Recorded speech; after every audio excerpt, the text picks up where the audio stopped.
ka na? Ayos ka lang ba? Happy ka ba? O sad pa rin ba? Kaya't halika na, sumama ka na sa pinagrupi na at iba pa. Bata matanda, biyuda at biyuda, may asawa man o kaya'y wala. Sama-sama tayo'y maglakbay, dito ka na, di ka na mag-iisa. Bebop, bebop na tayo, bebop, bebop na. Let us be hip and let us up, tara sa munting tahanan, tahanan ni Kristo.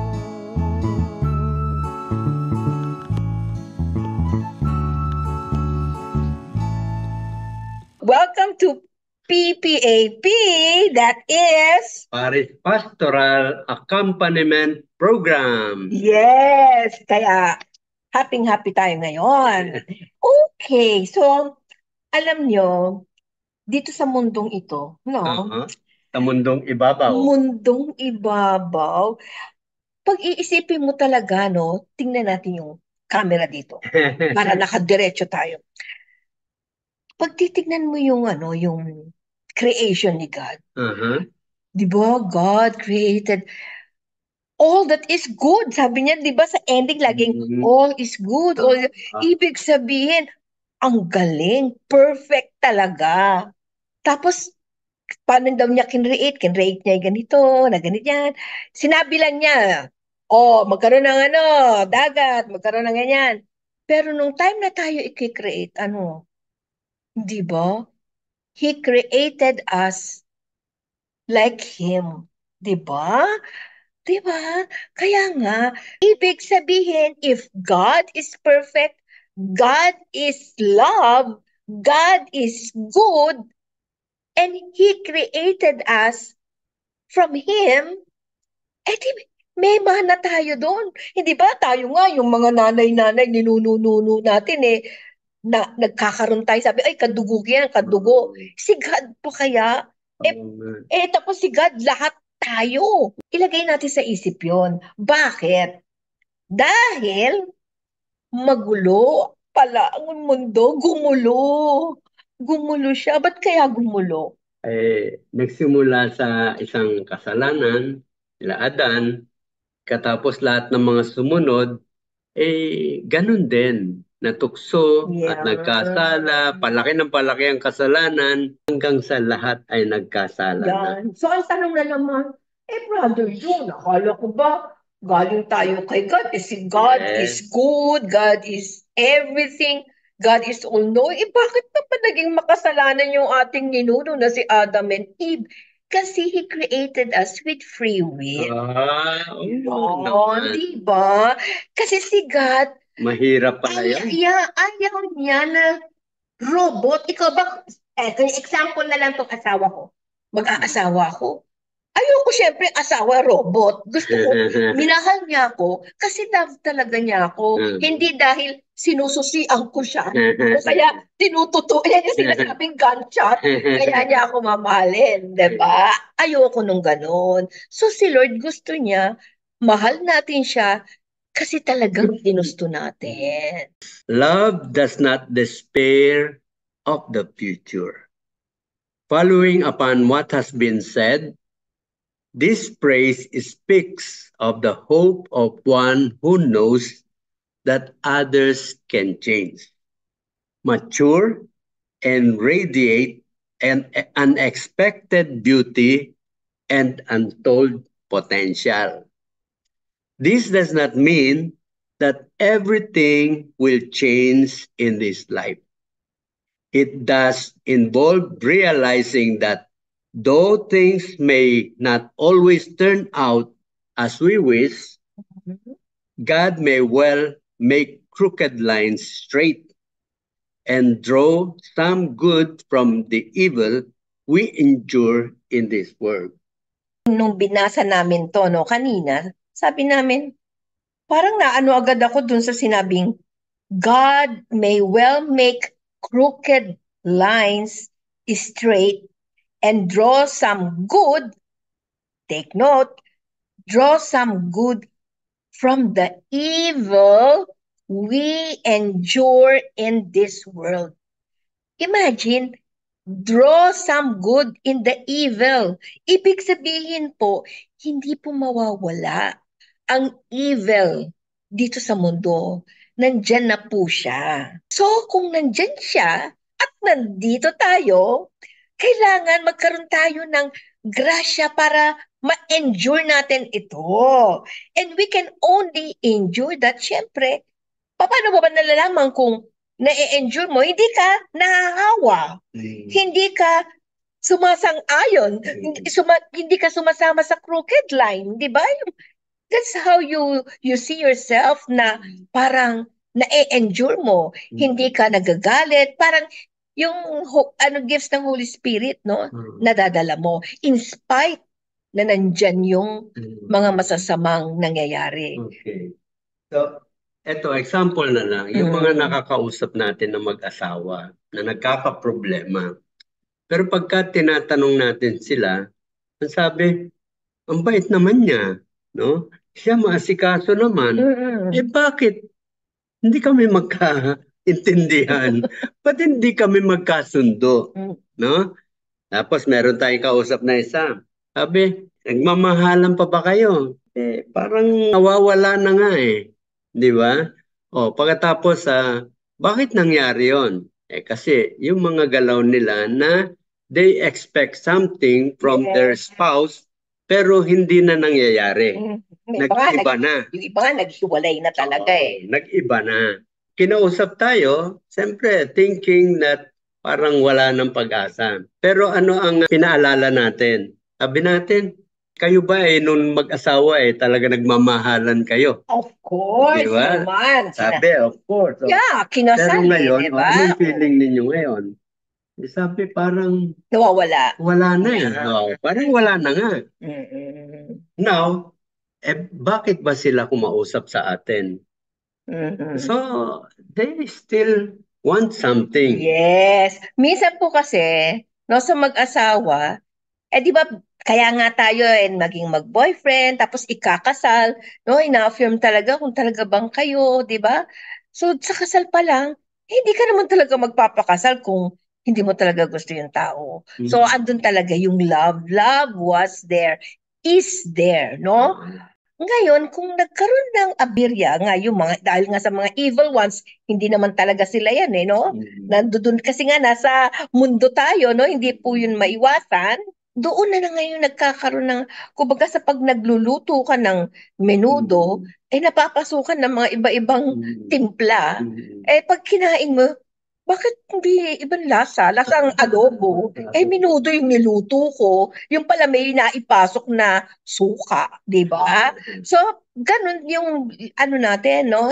Hindi natin alam minsan kung ba't naging ganun. Ngayon, ako hindi talaga ako, hindi ako naniniwala na yung love ng mag-asawa, pero siyempre yung tinutukan ng barela, yung parang pinwersa, ganyan. Pero yung talagang namang nagkaroon ng ligawan, yung ganyan, no? May stage na ganon, hindi ako naniniwala na mawawala yung pagmamahal nila just because yung nag-aaway sila, yung mga ganon. Pwede kung talagang meron ng kerida, may other woman na or may other man na, pwede, no? Kasi pinakita na niya no? Pero yung away lang sa loob ng bahay, inis lang po yun. No? Ako sa tingin ko yung love nandun talaga yun.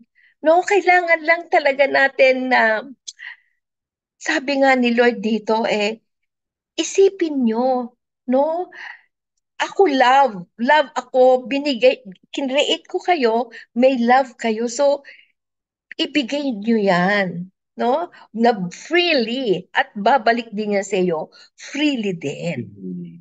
Pero kailangan maging selfless ka. Tinuro din ni Lord yon nung namatay siya sa krus, di ba? Madalas doon sa mga nag-aaway na ganyan, na minsan talagang away nila nag-iisip na sila na maghihiwalay. Oo, normal no? Sobrang galit na rin nila. Binabalikan natin, kumusta ba nung kayo ay nagligawan at nag-decide na magpapakasal na? ano ang feeling ninyo sa isa't isa? So, nire-recall nila. Maganda, maganda. Hindi ba ang saya-saya noon? Nung kayo ay nangako, hindi naman ninyo inisip na darating sa ganito yon. It just so happen na talagang ang mundo, totoo ang mundo, talagang pinaghaharian ng demonyo. Ang nature ng tao, talagang marupok. Yeah. Kaya naman, hirap na hirap panindigan yung mga pangako na binitawan nila nung sila ikinasal. So ngayon, nung tinanong natin yon, sabi natin, ngayon ba talagang ayaw nyo nang sariwain yung inyong naging usapan nung kayo ay ikakasal? Yung mga pangarap ninyo sa isa't isa. Sabi nila, masaya naman yun. Gusto nyo pa bang bigyan ng one more chance? Alam mo, ang karamihan sagot nila, gusto nila. Pero nag-aalanganin sila. Parang sabi nila, parang sa sitwasyon ngayon, parang imposible na. Pero when they answer that they want to give a chance, doon sa restoration or reconciliation, parang nag-iiba ang mukha nila. Ang sa tingin ko, nagkakaroon ng pag-asa. Yan. Kaya ulitin natin, kaya nga sabi dito na itong phrase na sinasabi na pinasa kanina ni June, it speaks of hope. Para kanino? Doon sa taong umaasa na magbabago yung isa. And then yung isa, ganun din yung iisipin niya. Di swak na swak sila. Yun. Alam mo, ang ating Panginoon parang hinihintay lang na sabihin mo, yes, we will still give it a try. So, nung sagot na yon, parang si God parang biglang ibinuhos sa kanila yung biyaya, no? There is hope because I'm still here. Sabi ng ating Panginoon. Pero may kasunod dyan. But this does not mean that everything will change in this life. Di ba? Kunyari ka, magbabati tayo pero gusto ko magbago ka. May Kasi ka naman. Ikaw, sige. Pag naganyan ka, ako rin magaganyan. So, sabi ni Lord, it will not change, no? It will not change everything.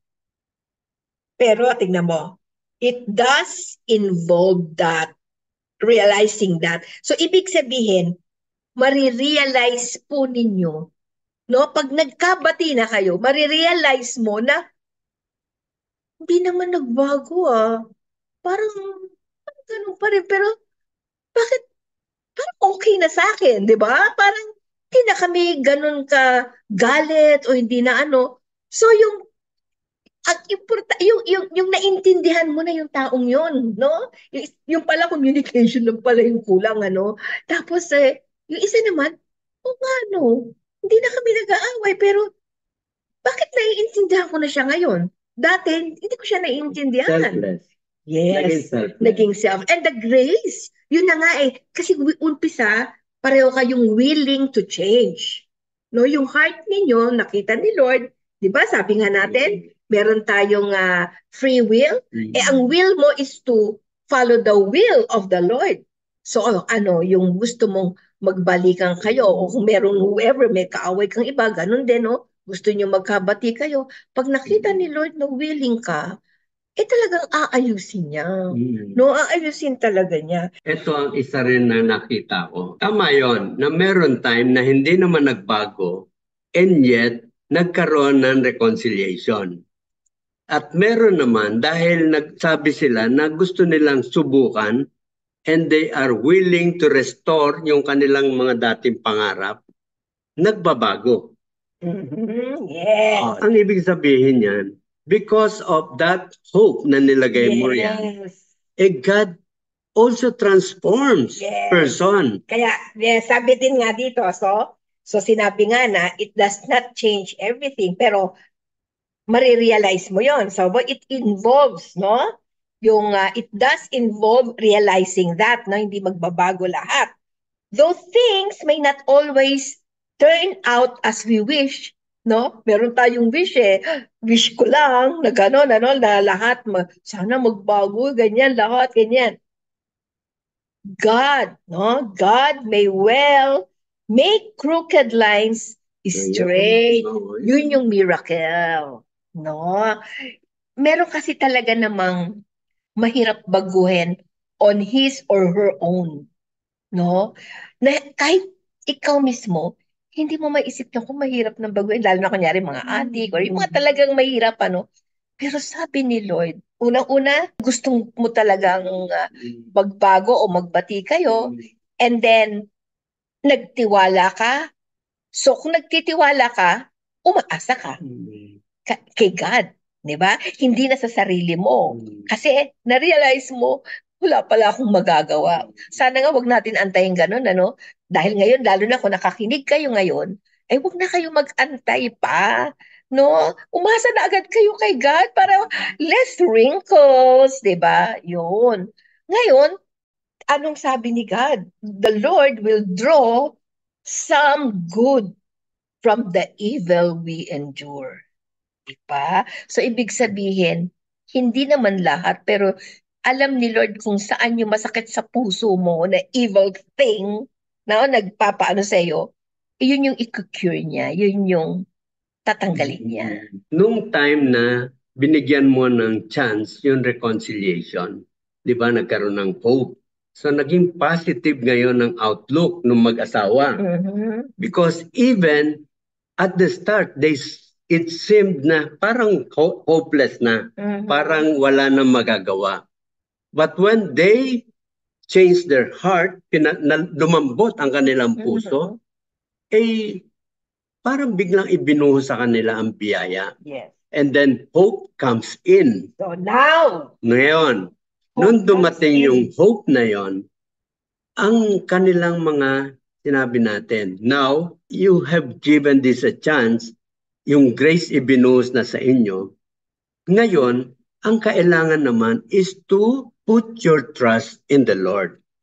That the Amen. Lord will do anything para maayos yung inyong kasal. That means, kung ibinigay mo kay God yung trust na yon, there will be a lot of sacrifices, a lot of giving up, a lot of absorbing ng mga alimbawang hindi magaganda pa rin. Sabi nga natin, hindi naman yan bigla-bigla na when you say we'll give it a try, pagkatapos aasahan mo, ayos na agad kayo.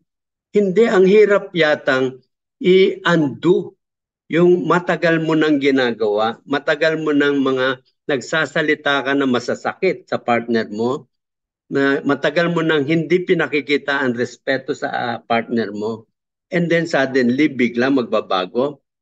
Hindi ganun ang pagbabagong ginagawa ni God sa tao.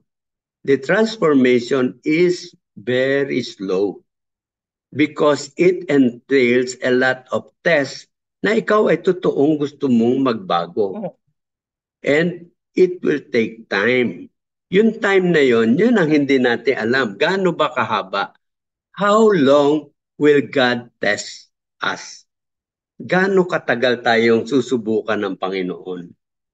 Di ba? Kasi nakikita ni God yung puso natin eh. God sees na tama na, hinog na ang ating puso, and then the transformation takes place. Okay. Yun ang masaya. Nakita po natin na pasado po talaga lahat. Kahit na saan po tayo hinugot o saan kahit ano pong nagawa natin, hindi po natin i-discriminate yung sarili natin. Huwag po tayo mawala ng pag-asa kasi for the Lord, lahat po tayo pasado. Okay? So, maging masaya po tayo. And lahat po tayo kay Lord. Yeah. Basta pakita lang po natin na mahal natin siya, no? And we are really willing to transform ourselves. Amen. So, see you next week. Bye!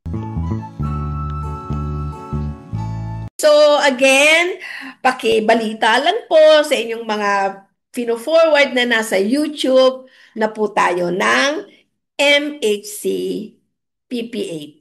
Yan. MHC PPAP. Okay. Okay. Nandyan din po yung picture ng YouTube profile para hindi po kayo mawala. Okay. Okay, see you again next week, Sunday. Sunday. Bye. Bye-bye.